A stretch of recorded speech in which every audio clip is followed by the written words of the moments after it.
ne faut pas considérer que le port du masque serait l'alpha et l'oméga de la protection des personnes. C'est faux. D'abord parce que le masque, il peut être porté, retiré, touché. Et les services de réanimation, les services de médecine hospitaliers sont remplis de personnes qui, pour certaines d'entre elles, portaient des masques et considéraient que le masque allait les protéger. Et vous savez quoi? Moi, je ne sais pas utiliser un masque. L'usage du masque en population générale n'est pas recommandé et n'est pas utile.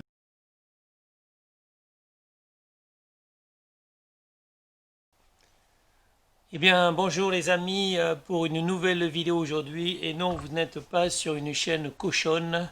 C'est une chaîne vidéo accessible à tout le monde et non pas une chaîne spéciale pour les cochons. Donc rassurez-vous, vous aussi, vous pouvez visionner les vidéos. Vous pouvez regarder cette vidéo, ça ne sera pas une vidéo cochonne. Je vais commencer aujourd'hui par les informations. Donc aujourd'hui, c'est vendredi 9 octobre 2020. Et donc, comme je l'ai dit, je vais commencer par quelques informations que j'ai notées, que je vais commenter avec vous. Trading Bitcoin. Arbistar cachait une vaste escroquerie.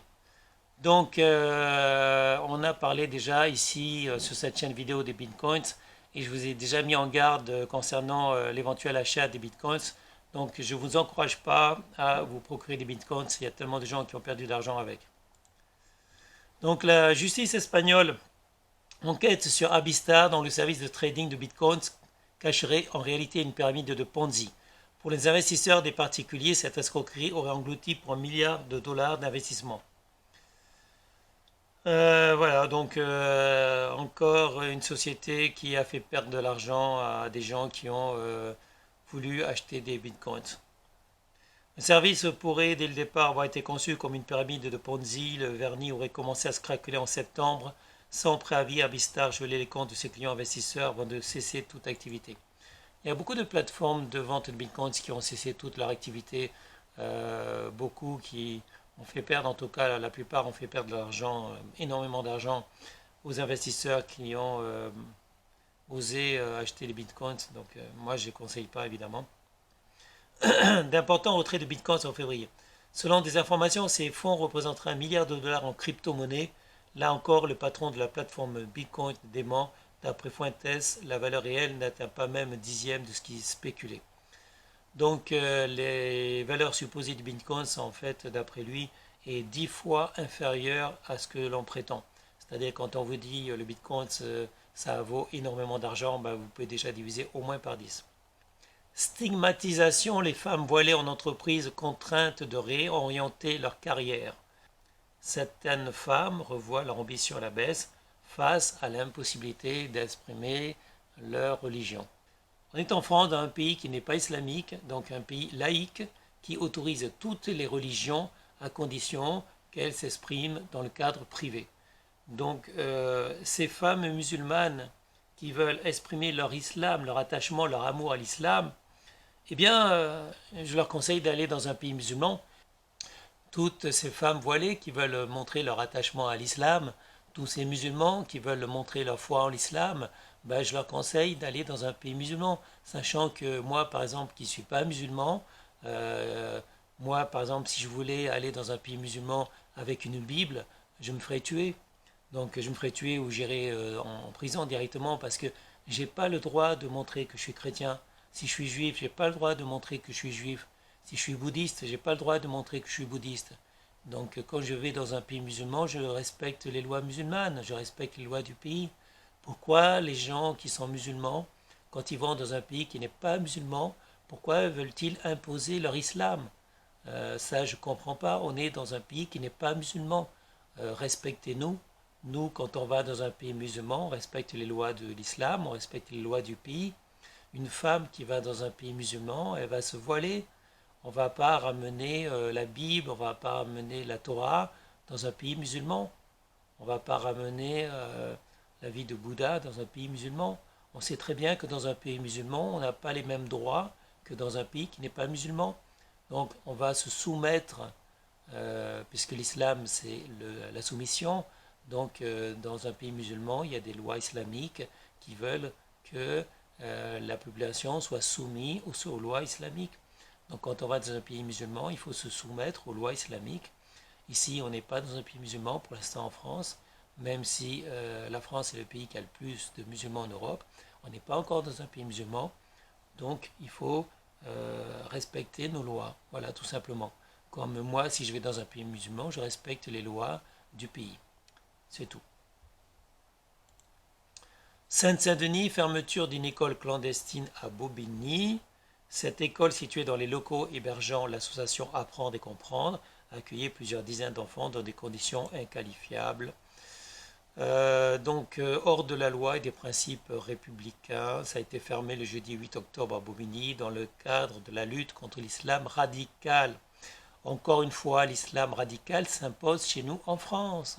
Au prétexte d'associations culturelles, en fait, c'est des associations qui prêchent l'islam radical, dès le plus jeune âge, c'est-à-dire à partir de 3 ans, comme dans les pays musulmans. Mais comme je disais, en France, on n'est pas encore dans un pays musulman. Cette école, située dans les locaux hébergeant l'association Apprendre et Comprendre, accueillait donc plusieurs dizaines d'enfants dans des conditions inqualifiables. 20 enfants à l'âge d'être scolarisés en primaire se trouvaient sur les lieux jeudi matin, selon une source policière, précisant que l'effectif total pourrait atteindre 80 enfants. Certains d'entre eux, âgés de 3-4 ans, étaient voilés, a-t-elle indiqué. Les conditions sanitaires déplorables, les problèmes de sécurité incendie mettaient la vie des enfants en danger. Contacté par l'AFP, le maire PCF de Bobigny, Abdel Sadi, a indiqué n'avoir jamais entendu parler de cette association, en bien ou en mal. Il faudrait vérifier effectivement que la mairie de Bobigny ne donne pas des subventions à cette association, parce que avant de donner des subventions à une association, je pense qu'il mérite de faire une enquête. Et de toute façon, il y a un dossier qui doit être déposé. Une mairie ne donne pas de l'argent à une association sans savoir à qui elle donne. Ou alors, c'est la mairie qui fait n'importe quoi, qui s'en fout royalement, qui s'en fout de donner de l'argent public, l'argent des impôts. Une vingtaine d'agents de sécurité tchétchènes ont été recrutés depuis décembre dernier pour assurer la tranquillité des halls et parties communes de 4 bailleurs sociaux de Melun de 18h à 2h. Oui, donc en fait, les HLM, puisqu'il s'agit de HLM, regroupent beaucoup de personnes ayant des revenus faibles. Malheureusement, certaines personnes ayant des revenus faibles se sont tournées vers le trafic de drogue et gagnent beaucoup plus d'argent avec le trafic de drogue. Il y a de la délinquance, il y a du trafic de drogue, il y a tout ce que vous voulez. Et le problème, c'est qu'il y a le bruit qui va avec, il y a les problèmes de voisinage qui vont avec. Donc, d'où ces bailleurs, en fait, ceux qui louent les appartements, ont décidé d'assurer la sécurité des gens par des agents de sécurité tchétchènes qui, à mon avis, sont parmi les plus costauds, on va dire, parce que tous les agents de sécurité ne sont pas aptes à assurer ce service-là. Donc je pense que les Tchétchènes, en fait, ont de l'expérience et peuvent effectivement assurer la tranquillité des personnes, parce qu'en fait, que veulent les gens, que ce soit dans des HLM ou dans des lieux de résidence privée, en fait, tout ce qu'ils veulent, c'est pouvoir dormir tranquillement la nuit. Donc ils veulent arrêter, ils veulent que ça s'arrête à un moment donné, le trafic de drogue, le bruit, les nuisances sonores, enfin, tout le problème qu'il peut y avoir avec le trafic de drogue, la délinquance et tout ça.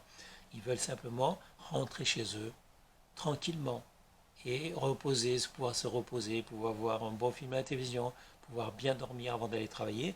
Mais tout cela, dans certains quartiers, c'est pas possible à cause du trafic de drogue.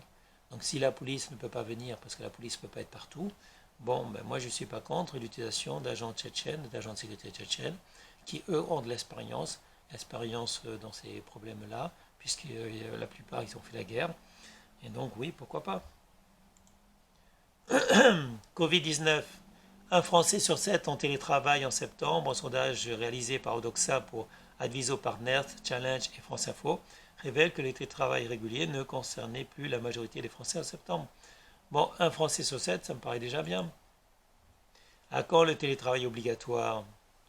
Eh bien, oui, comme disait ce monsieur, le Covid-19, il est présent surtout dans le métro, hein, dans les lieux clos où s'entassent beaucoup de gens. Si le télétravail était obligatoire, effectivement, il y aurait moins de gens dans les métros. Et moi, je suis pour. Sauf que dans certains emplois, c'est pas possible. Dans la sécurité, il faut être sur place. Dans les commerces aussi, il faut être sur place. Donc le télétravail, pourquoi pas. Mais la dernière fois que j'ai cherché des offres d'emploi en télétravail, je n'en ai pas trouvé. Placer des sites internet spécialisé dans le télétravail. Qu'offre d'emploi est vraiment une rubrique télétravail et on verra après, mais moi je ne suis pas contre que les Français se déplacent au moins, utilisent au moins les métros, restent un peu plus chez eux, profitent un peu de leur maison, de leur domicile, comme ça, de rester avec les enfants et travaillent à la maison. Pourquoi pas? Moi je suis pour et peut-être que l'avenir c'est ça. On verra bien. Et voilà mes amis, c'était les actualités concernant le vendredi 9 octobre 2020.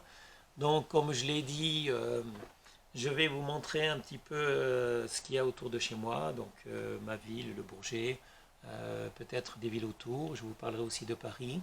Je vous parlerai de mes projets. Mes projets c'est quoi? C'est atteindre les 1000 abonnés dans un premier temps. Donc abonnez-vous si vous ne l'êtes pas encore. Parlez de ma chaîne autour de vous. C'est une chaîne pas uniquement pour moi, c'est une chaîne pour tout le monde. Donc je veux vous parler de tous les sujets qui m'intéressent. Ce n'est pas une chaîne sur un thème précis, c'est une chaîne ouverte à tous les sujets de la vie, des actualités bien sûr, mais d'autres sujets. Donc le premier but pour moi, ça serait d'être un peu plus connu et d'atteindre les 1000 abonnés. Donc si vous pouvez m'aider, si vous pouvez faire connaître ma chaîne vidéo YouTube, merci bien, je vous en remercie en tout cas. Et je vous dis à bientôt pour une prochaine vidéo. Au revoir.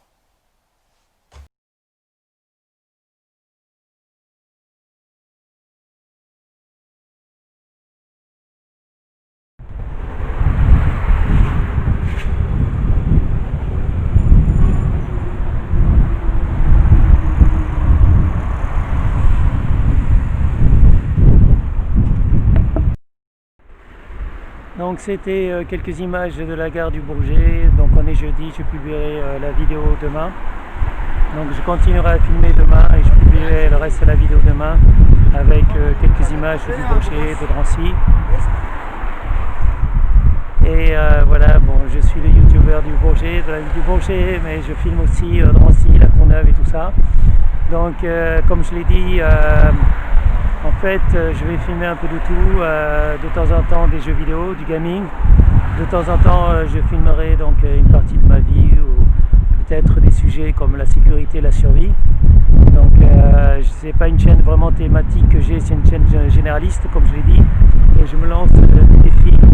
Donc, le premier défi, c'est obtenir 1000 abonnés, donc un peu plus de 1000 abonnés avant la fin de l'année. Fin de l'année 2020, début de l'année 2021, essayer d'avoir un peu plus de 1000 abonnés comme je l'ai dit. Et on verra par la suite les prochains défis, les prochains challenges. Et pour l'instant c'est pas mal de se fixer un but